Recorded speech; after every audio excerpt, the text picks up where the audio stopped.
Hey, Rob, why do we still need to study New Testament Greek?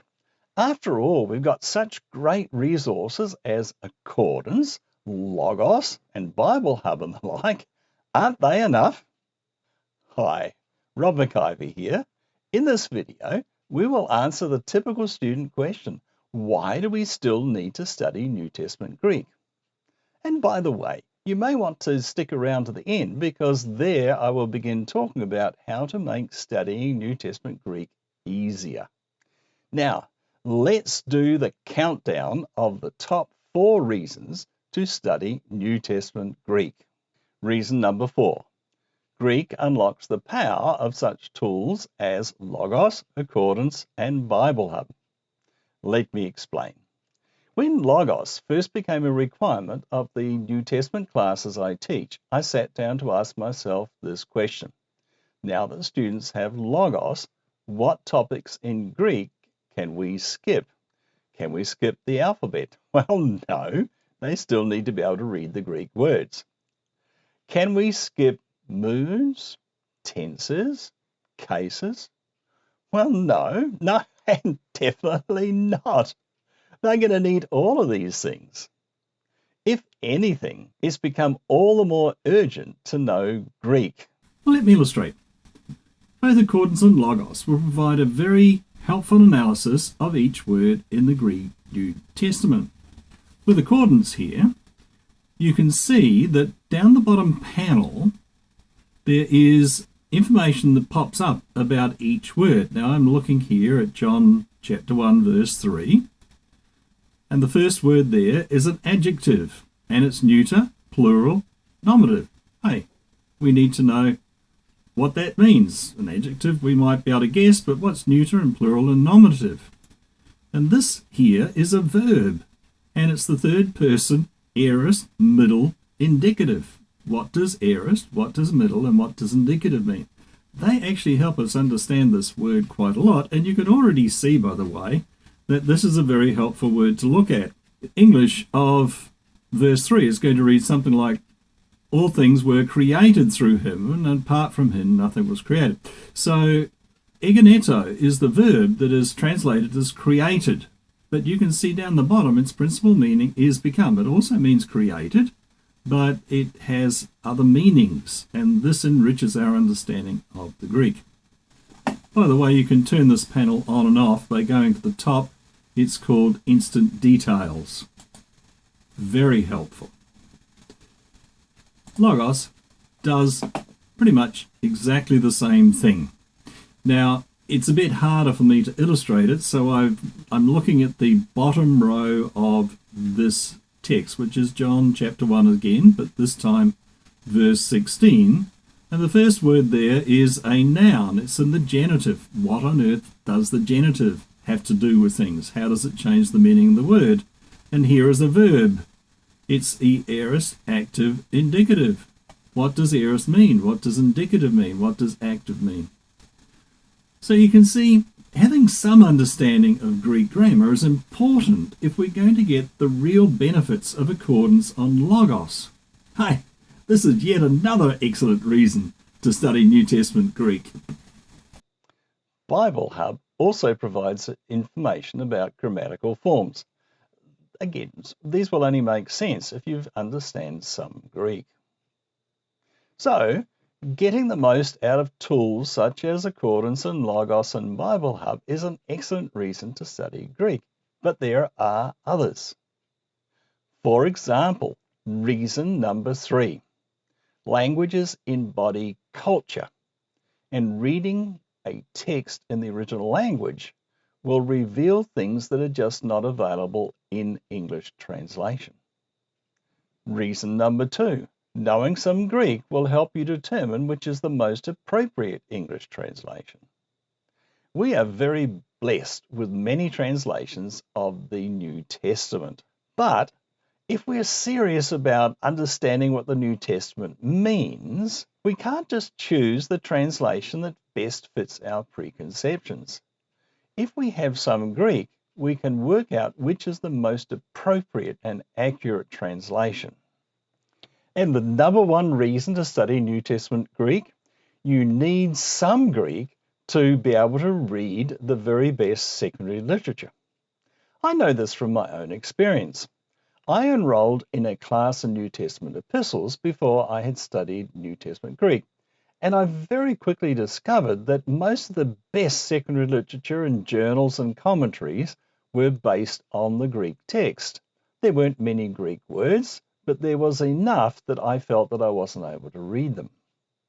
I think this point is important enough to illustrate further, and I'm going to think about my own career in studying the New Testament. For example, in my master's, I chose a topic in the Gospel of John. At the time, one of the very best commentaries on the Gospel of John was that by C.K. Barrett. And by the way, even today, this is an excellent commentary. Now, I show here a couple of pages from this commentary, and I chose them because they happen to list a very famous set of the sayings of Jesus, the so-called I am saying.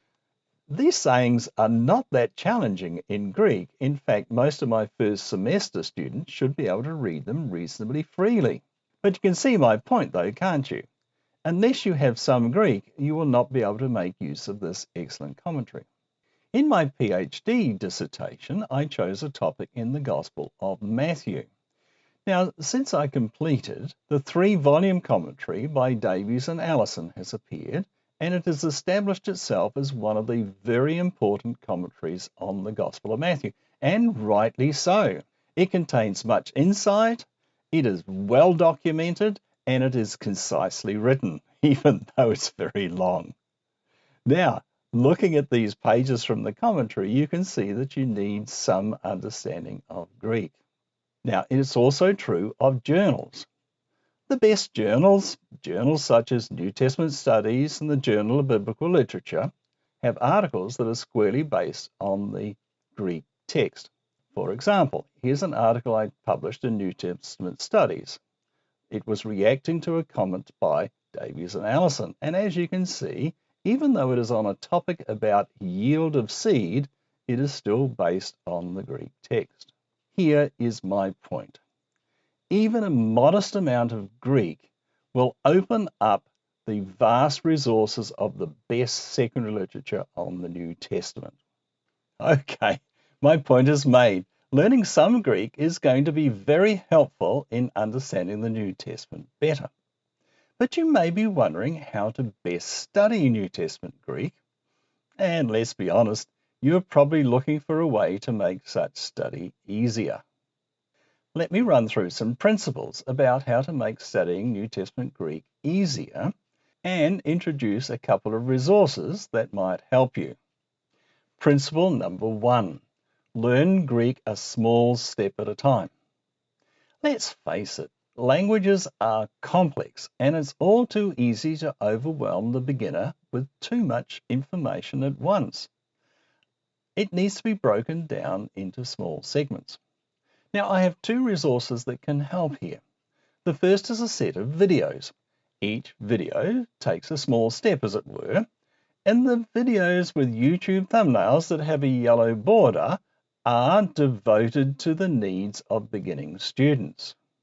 In turn, these videos are tied to my textbook, Beginning New Testament Greek Made Easier, which is available from Amazon.com and other retailers mentioned in the notes or the original post. Make sure you get the most recent edition. Now, Beginning New Testament Greek Made Easier breaks down learning Greek into very small steps. Furthermore, each chapter begins by providing links to videos on topics relating to that chapter. Principle number 2, take small steps, but keep at it until you have enough to really understand the Greek of the New Testament. It is a mistake to think a shorter textbook might be an easier textbook, because a textbook that leaves out important information isn't going to help you understand the Greek New Testament. And my book, Beginning New Testament Greek Made Easier, with its companion volume, Intermediate New Testament Greek Made Easier, keeps making these small steps and builds up your confidence until you're able to handle most texts in the New Testament. By the way, More in-depth videos have a YouTube thumbnail that has an orange border. Principle number 3, start with the familiar. Starting with the familiar means different things at different stages of your learning journey. At the beginning, this means learning a little bit about English grammar before we learn about the equivalent Greek grammar, because I've discovered many of my students are uncertain about basic grammatical terms. In the larger scheme of things, this means we learn about how Greek puts together basic, simple sentences before going on to consider more complex constructions in Greek. Principle number 4.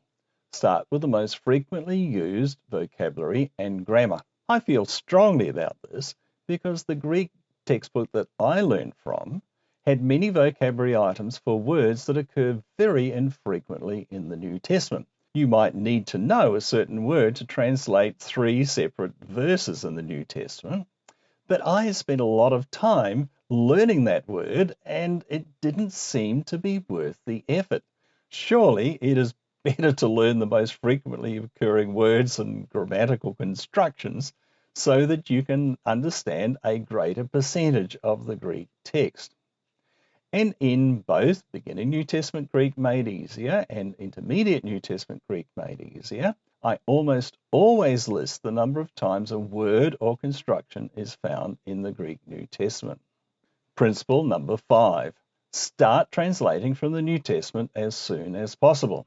We are learning Greek so that we can translate from the New Testament.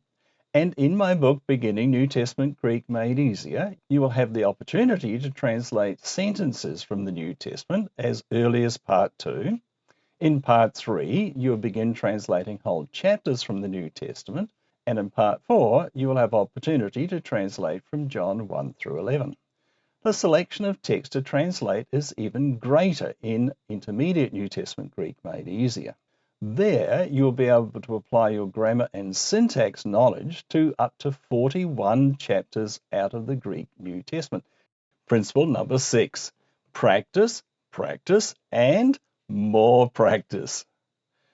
Both Beginning and Intermediate New Testament Greek Made Easier provide ample exercises so that you can practice applying your new knowledge. And unlike many Greek textbooks, answers to odd-numbered questions are provided in an appendix. I'm particularly proud of the exercises in the Intermediate New Testament Greek Made Easier. I've already mentioned that we analyze 41 separate chapters out of the New Testament, but as well as this, attached to the various theoretical chapters are exercises for participles, subjunctives, and infinitives. For example, there are separate exercises on participles found in Matthew and participles found in John and subjunctives found in Matthew. Well, you get the idea. There are ample exercises for you to practice applying your newfound knowledge. Summing up, you have 2 resources to make your learning of New Testament Greek made easier: the videos and the textbook.